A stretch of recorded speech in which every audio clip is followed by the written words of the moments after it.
Assalamualaikum warahmatullahi wabarakatuh. Alhamdulillah, salatu wassalamu ala rasulillah wa alihi wa sahbihi wa man wala. Wa asyhadu an la ilaha illallah wa la syarika lah wa anna Muhammadan abduhu wa rasuluh. Allahumma salli wa sallim wa barik alaihi wa alihi wa ashabihi wa man tabi'ahum bi ihsanin ila yaumil din wa alaina ma'ahum bi rahmatika ya arhamar rahimin. Pemirsa Umat TV yang dimuliakan Allah Subhanahu wa taala di mana Anda berada, hubbukum jami'an fillah. Saya cinta kalian semua karena Allah Subhanahu wa taala. Semoga Allah senantiasa kumpulkan kita di dunia dalam taat dan di akhirat di surga Allah Subhanahu wa taala. Betapa indahnya jika seorang muslim maupun muslimah hidup di bawah naungan Al-Quran. Menghayati Al-Quran, mengamalkan isi dan kandungan Al-Quran Al-Karim.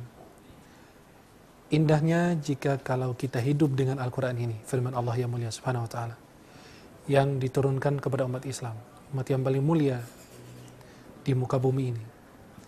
Kepada Nabi yang mulia Nabi Muhammad SAW, melalui malaikat yang mulia, malaikat Jibril, pada malam yang mulia, malam Lailatul Qadar, di tempat yang mulia, Makkah dan sekitarnya. Kewajiban kita terhadap Al-Quran ini besar. Maka ulama menyebut ada beberapa kewajiban kita terhadap Al-Quran. Yang pertama, membaca.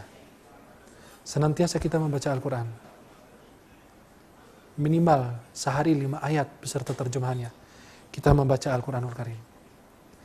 Karena ini adalah firman Allah yang membawa ketenangan, kebahagiaan buat kita dunia dan akhirat.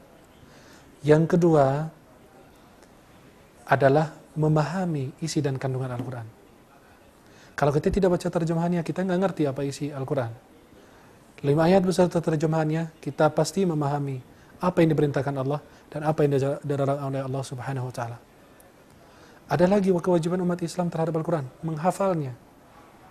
Dalam hadis riwayat Imam Ahmad dalam Musnad beliau, Rasulullah bersabda, Ahlul Quran, Ahlullahi wa khassatuh. Orang Ahlul Quran, orang yang hafal Quran adalah keluarganya Allah dan khususnya. Maka betapa mulianya orang yang hafal Quran dengan Al-Quranul Karim. Dalam Sahih Muslim dari Umar bin Khattab, Rasulullah bersabda, Inna Allah yarfa'u bihadzal kitabi aqwaman wa dha'a bi akharin. Sesungguhnya Allah dengan Al-Quran ini memuliakan suatu kaum dan merendahkan kaum yang lain. Ada kewajiban lagi umat Islam terhadap Al-Quran adalah mengamalkan Al-Quran. Mengamalkan isi dan kandungan Al-Quran. Menjauhi apa yang dilarang Allah. Melaksanakan apa yang diperintahkan Allah dalam Al-Quran. Yang terakhir adalah berdakwah dengan Al-Quran. Dengan akhlak Al-Quran. Mudah-mudahan kita semua bisa mengamalkan dan melaksanakan tugas kita dengan sebaik-baiknya terhadap kitab Allah yang mulia ini.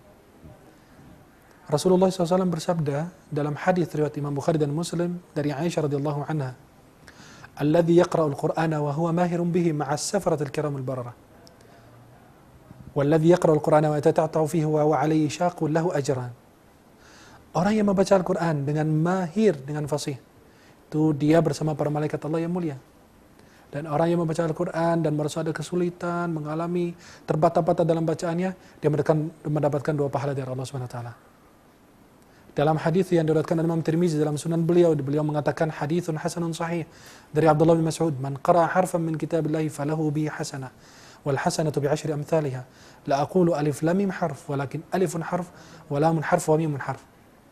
Rasulullah bersabda dalam hadis riwayat Imam Tirmizi dan beliau mengatakan hasanun sahih dari Abdullah bin Mas'ud. Barang siapa membaca 1 huruf dari kitab Allah, maka dia akan mendapatkan 1 kebaikan. Dan bisa dilipatkan dengan oleh Allah menjadi 10.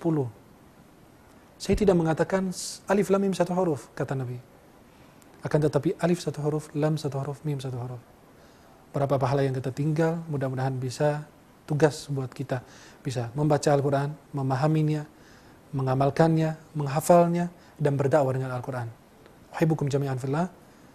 Subhanakallahumma bihamdika, asyhadu an la ilaha illa anta, astaghfiruka wa atubu ilaik.